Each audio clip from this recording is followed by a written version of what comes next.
Hi ಸ್ಪರ್ಧಾರ್ಥಿಗಳೇ, ಹಿಂದೆ notification ಬಗ್ಗೆ ತಿಳಿದುಕೊಳ್ಳೋಣ ಬನ್ನಿ.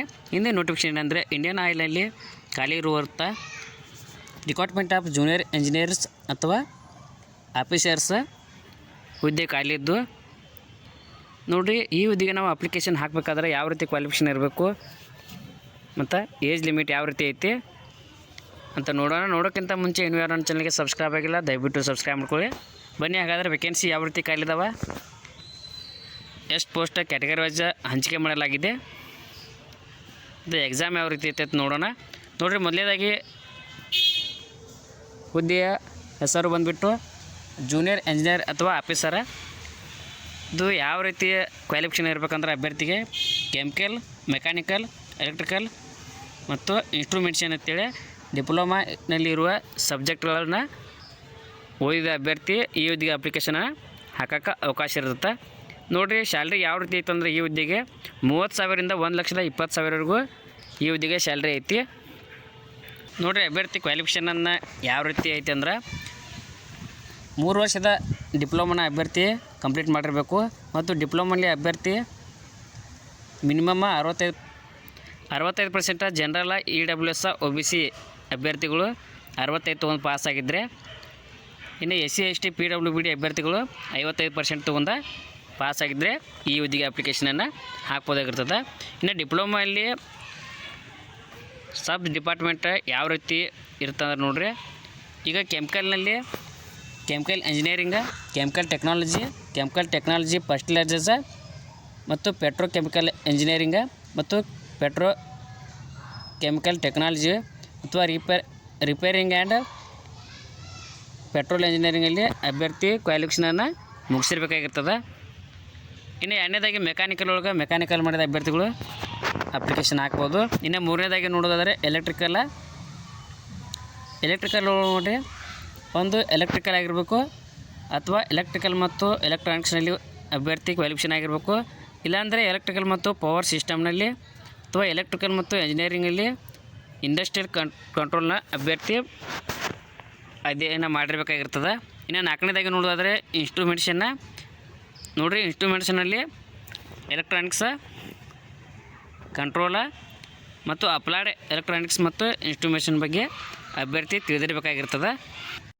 ಇನ್ನು ಏಜ್ ಲಿಮಿಟ್ ಯಾವ ರೀತಿ ಐತೆ ನೋಡಿರಿ, ಈ ಹುದ್ದೆಗೆ ಅಪ್ಲಿಕೇಶನ್ ಹಾಕಬೇಕಾದ್ರೆ 26 ವರ್ಷದ ಒಳಗಿನ ಅಭ್ಯರ್ಥಿಗಳು ಈ ಹುದ್ದೆಗೆ ಅಪ್ಲಿಕೇಶನನ್ನು ಹಾಕ್ಬೋದಾಗಿರ್ತದೆ. ಇನ್ನು ಕ್ಯಾಟಗರಿ ವೈಸ್ ನೋಡಿರಿ, ನೀವು ಜನರಲ್ ಅಥವಾ EWS ಅಭ್ಯರ್ಥಿಗಳಾಗಿದ್ದರೆ 1 ಜುಲೈ 1999ರಲ್ಲಿ ಜನಿಸಿದ ಅಭ್ಯರ್ಥಿಗಳು ಕೂಡ ಅಪ್ಲಿಕೇಶನ್ ಹಾಕ್ಬೋದು. ಇನ್ನು ಎರಡನೇದಾಗಿ OBC ಆಗಿದ್ದರೆ 1 ಜುಲೈ 1996ರವರೆಗೆ ಜನಿಸಿದ ಅಭ್ಯರ್ಥಿಗಳು ಅಪ್ಲಿಕೇಶನನ್ನು ಹಾಕ್ಬೋದಾಗಿರ್ತದೆ.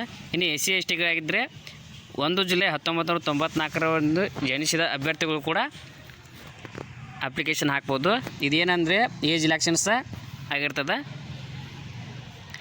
ನೋಡಿ, ಅಪ್ಲಿಕೇಶನ್ ಯಾವಾಗ ಪ್ರಾರಂಭ ಆಗ್ತದೆ ಅಂದ್ರೆ 12/9/2025 ಪ್ರಾರಂಭವಾಗಿದ್ದು ಕೊನೆಯ ದಿನಾಂಕ ಬಂದುಬಿಟ್ಟು 28/9/2025 ಕೊನೆಯ ದಿನಾಂಕ ಆಗಿರ್ತದೆ.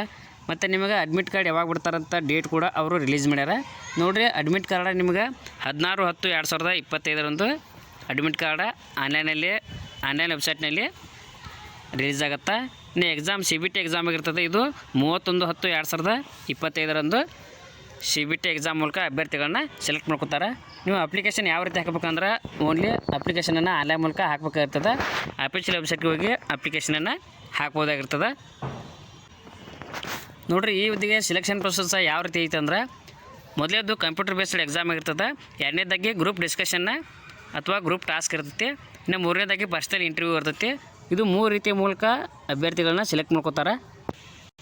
ನೋಡಿರಿ, CBT ಎಕ್ಸಾಮ್ನಲ್ಲಿ ಯಾವ ರೀತಿ ಸಬ್ಜೆಕ್ಟ್ ಇರ್ತಾವೆ ಮತ್ತು ಎಷ್ಟು ಕ್ವಶನ್ಸ್ ಇರ್ತಾವೆ ಅಂದ್ರೆ A ಅಂತೇಳಿ ಡೊಮೈನ್ ನಾಲೆಜ್ಡ ಇದು 50 ಕ್ವಶನ್ಸ್ ಇರ್ತಾವೆ. ಇನ್ನು B ಅನ್ನೋದಾಗಿ ಜನರಲ್ ಆ್ಯಪ್ಟಿಟ್ಯೂಡ್ ಅಂತೇಳಿ ಇದರಲ್ಲಿ ಕ್ವಾಂಟಿಟಿ ಆ್ಯಪ್ಟಿಟ್ಯೂಡ 20 ಮಾರ್ಕ್ಸ್ ಇರ್ತಾ. ಲಾಜಿಕಲ್ ರೀಸನಿಂಗ 15 ಮಾರ್ಕ್ಸಿಗೆ 15 ಕ್ವಶನ್ಸ್ ಇರ್ತಾವೆ. ಇನ್ನು ವೇರಿಯಬಲ್ ಎಬಿಲಿಟಿ ಮತ್ತು ಆಫ್ ಇಂಗ್ಲೀಷ್ ಲ್ಯಾಂಗ್ವೇಜ್ ಅಂತೇಳಿ 15 ಕ್ವಶನ್ಸ್ ಇರ್ತಾವೆ. ಇದು CBT ಎಕ್ಸಾಮ್ ಆಗಿರ್ತದೆ. CBT ಎಕ್ಸಾಮ್ ಅಂದ್ರೆ ಕಂಪ್ಯೂಟರ್ ಬೇಸ್ಡ್ ಟೆಸ್ಟ್ ಆಗಿರ್ತದೆ. ನೋಡಿರಿ, ಇದರಲ್ಲಿ ಈ ಎಕ್ಸಾಮ್ಗೆ 0.25 ನೆಗೆಟಿವ್ ಮಾರ್ಕಿಂಗ್ ಇರುತ್ತೆ. ನೋಡಿರಿ, ಟೋಟಲ್ ಟೈಮಿಂಗ್ ಬಂದುಬಿಟ್ಟು 150 ನಿಮಿಷದ ಎಕ್ಸಾಮ್ ಇದಾಗಿರ್ತದೆ. ಇನ್ನು PWBD ಆಗಿದ್ದರೆ ಇವರಿಗೆ ಎಕ್ಸ್ಟ್ರಾ 20 ನಿಮಿಷ ಕಾಲಾವಕಾಶನ ಕೊಟ್ಟಿರ್ತಾರೆ. ನೋಡ್ರಿ ಇನ್ನು ಎಕ್ಸಾಮ್ ಸೆಂಟ್ರನ್ನ ಎಲ್ಲೆಲ್ಲಿ ಕೊಟ್ಟಾರಂದ್ರೆ ನಾವು ಕರ್ನಾಟಕದವರಾಗಿದ್ದನ್ನ ಕರ್ನಾಟಕದಲ್ಲಿ ಎಲ್ಲಿ ಅದಾವೆ ನೋಡೋಣ. ನೋಡಿರಿ, ಒಂದು ಮೈಸೂರಿನಲ್ಲಿದೆ, 2 ಬೆಂಗಳೂರು, 2ರಲ್ಲಿ ಕರ್ನಾಟಕದ ಎಕ್ಸಾಮ್ ಸೆಂಟ್ರನ್ನು ನೀಡ್ಯಾರ. ನೀವು ಅಪ್ಲಿಕೇಶನ್ ಹಾಕುವಾಗ ಎಕ್ಸಾಮ್ ಸೆಂಟ್ರನ್ನು ಸೆಲೆಕ್ಟ್ ಮಾಡ್ಕೊಳ್ಳೋಕೆ ಕೇಳಿದರೆ ನೀವು ಸೆಲೆಕ್ಟ್ ಮಾಡ್ಕೋಬೋದು. ನೋಡಿರಿ, ಅಭ್ಯರ್ಥಿಗಳನ್ನ ಸೆಲೆಕ್ಟ್ ಮಾಡ್ಕೋಬೇಕಂದ್ರೆ ಹಂತವಾಗಿ ಸೆಲೆಕ್ಟ್ ಮಾಡ್ಕೋತಾರೆ. ಆ ಹಂತದ ಯಾವ ರೀತಿ ಮಾರ್ಕ್ಸನ್ನು ತೆಗೆದುಕೊಳ್ತಾರೆ ಅಂದ್ರೆ ನೋಡಿರಿ, ಈ CBT ಟೆಸ್ಟ್ನಲ್ಲಿ 85% ತೆಗೆದುಕೊಂಡ್ರೆ ಇನ್ನು ಗ್ರೂಪ್ ಡಿಸ್ಕಷನಲ್ಲಿ ಅಥವಾ ಗ್ರೂಪ್ ಟಾಸ್ಕ್ನಲ್ಲಿ 5% ತೆಗೋತಾರೆ. ಇನ್ನು ಪರ್ಸ್ನಲ್ ಇಂಟರ್ವ್ಯೂ 10 ಮಾರ್ಕ್ಸ್ ತೆಗೆದುಕೊತಾರೆ. ಇದು ಟೋಟಲಾಗಿ ಅಭ್ಯರ್ಥಿಯ ಮಾರ್ಕ್ಸ್ ತೆಗೆದುಕೊಂಡದ್ರ ಮೇಲೆ ಅಭ್ಯರ್ಥಿಯನ್ನು ಸೆಲೆಕ್ಟ್ ಮಾಡ್ಕೊಳ್ಳಾಗ್ತದೆ. ನೋಡಿರಿ, ನೀವು ಅಪ್ಲಿಕೇಶನನ್ನು ಅಫಿಷಿಯಲ್ ವೆಬ್ಸೈಟ್ ಆದ www.iocl.com ಹೋಗಿ ಅಪ್ಲಿಕೇಶನನ್ನು ಹಾಕ್ಬೋದು.